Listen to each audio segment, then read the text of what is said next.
Do kapilang kuno do kapilang no. So sila ni Sir Neo Edmark sa bordo, sa aton nga assistant assessor si Engineer Edwin Milebo, kag sa aton mga trainers si Mama Amelie Dormido, kag si Jane Agdana, no. So ginapa ka mong sugod. Si way ka mo yan nabaan, okay lang ka mo, way ka mo nabaan. Timayo ka mo ya. Nabaan ka mo ya, ba? Amugin na nga itong ginatubang subong no, na dapat makabalo kita kung anong nagkakatabo sa palibot naton, labi na gid sa aton nga panahon no, dapat kita pirmi magpamatik sa mga abiso. Ang abiso sa aton nga city DRRM kag sa aton nga city bridge, kaya mo na nagapahibalo sa aton kung may mga ginapaabot kita nga basi magbaha or basi anuman nga kalamidad aton ginapaabot no. So ludibinas lang kita iskanda mo ang aton nga evacuees, at least way kita sang fatality. So ginapasalamatan taman ng inyong mga barangay officials, piladaan ka barangay ang affected, lapit guro tunga sa syudad nga may mga baha no, kay balo ka mo subong pagkaabot sang baha. Ang una dapat mag-react amo ang barangay no. Sa una dumduman nyo ang aton niya ginapaabot na dayon ng aton nga DSWD.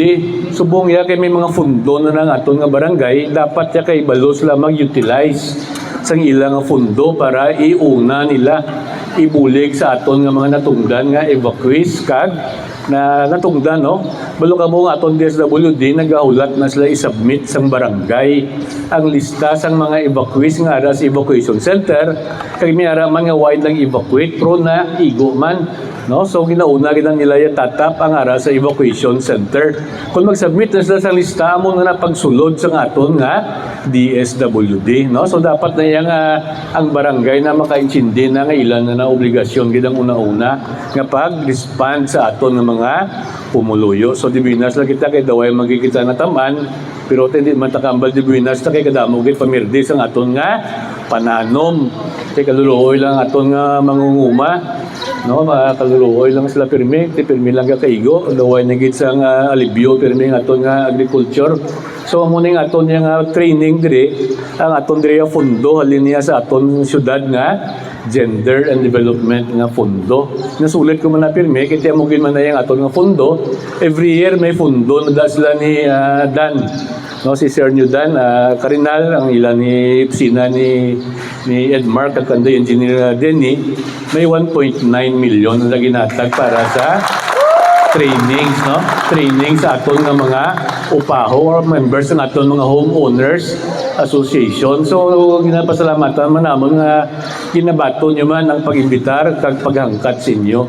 Kaya ginatudlo man lang ilang man niluyag kag handom sa syudad nyo nga matagaan man kamo sang pagtudlo or training man para maka-augment kamo sa inyo nga pangitanon, sa inyo nga pangmatagadlaw nga pagpangabuhi. Again, ang ginatawag naton nga livelihood program is any intervention nga introduce ang gobyerno o kung isa ka NGO para mabuligan dugang ang pangitanon sang tagsa ka pamilya no. So inyo gid testingan mo na bisa na sulit kamo mo na natin yung mensahe ko sa ato gid training dire. Di may Christmas decors kamo, hindi ka magtinuparay magbaligya na. Diba siguro piyak balay amo maling designers piyak balay ito amo man di ka mo man ga-compete na misinaya para mangin entrepreneurs kamo.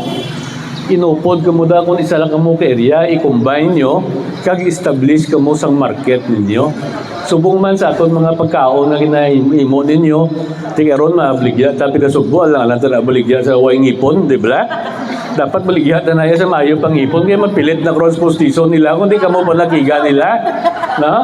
Ang aton banana chips sa damo na ya market na kay kadamo na sa mabakal nga banana chips nga lain-lain na ang brand. So establish kamo sang inyo kag updan ninyo sang pagpalangga ang inyong pagluto kay pagkaon nila ya do naga ano na sila do naga kilig-kilig lang nga dalaya may dala nga love mo no. So mo nang aton nga ginabuhat gamay man akong dako kung arang aton nga bugos nga kabubuton do nami man ang aton nga satisfaction sa aton nga ginabuhat no. So kabay pa nga makabulig dinhi sa inyong iban sa inyo damo na nga trainings nagyan way man yan nagakataka ang aton nga upaho magpangita sa mga innovation para itudlo sa inyo. Kita pasalamatan tang trainers naton si Ma'am Eliway niya gauntat no. Pirmi ni siya sa aton So, part man nila sa inyong, di man takamba kami edad na taway na taga-grow up, kundi naga-learn pa kita, no? Nagatuon pa kita. Ang pangabudlay ta, ipasa taman sa kabataan, ta basi maluyagan man nila, hasta man suli sa aton mga kaapuan. Kaya importante, tagaan importansya ang tagsa ka bagunhon nga pamilya, no? So, sa ngalan ni Mayor Nico Yulo nga nag-approve sa inyong nga budget, kabay pa, no? Upod sa aton mga opisyales, lawagon ta opisyales naton halin sa probinsya. Ikaron ari man na sila diri karon, ari man din gobernador nato nga vice governor. Do diri man ganito ilang kan ba sila dungan nga mude? Sapon. Away na kamuya sapon. Ah, silo sa ilo. Gani kay do diri man tong ilang imbitasyon sa probinsya, ha? O may releasing gani sang kuan na bulig man ng probinsya sa naapektuhan sang El Nino sa nagligad. Ibago lang tapos El Nino ay pag La Nina may baha na ta, no? So dapat magpangaman gid kita kay hindi pa niya La Nina kuno. Habagat pa lang niya kag mga bagyo gasulod, so dapat kita magpangaman gid. Labi na gid na nag-star sa mga pangpang. Belum ka biskan diin lang nga barangay basta may suba, may aragid ginatawag nga Purok Riverside. Kaya balo ka sa muna ya, okay na na yung mga kilid-kilid sa aton suba. Why problema mag-star? Subong ya sa aton nga DRRM, hazard zone na ya. Delikado na mag-star sa aton nga mga suba. Na? So again, sa ngalan sa aton pinalangga nga Gobernador Bong Lacson, ang aton nga Vice Governor, si Jeffrey Ferrer, nga magpapili na bilang congressman naton, sa aton duha ka board members, board member ninyo Joven Alonso, Andrew Martin Torres, Mayor Nico, kag ang aton nga Go Bago team, kami nagahanduman nga makabulig ini sa inyo, kag sa gamay man kag sa papano, makabulig gid sa inyo nga tagsa ka pamilya, na? Andaman yung inyo nga skills nga naagom diri kay inyo na naya. Basi sa uli kamo naman makuha nila din nga trainer ko magsagad na kamo, no? Tiyog man lang nimo kay cycle man lang ini. So again, madamo gid nga salamat kagabay pa nga mangin alamon kamo diri sa patigayon sa livelihood program niyo. Thank you very much kaga. Good morning. Thank you. Go Bago! Sabi nyo nalipat ko Go, Bago! So,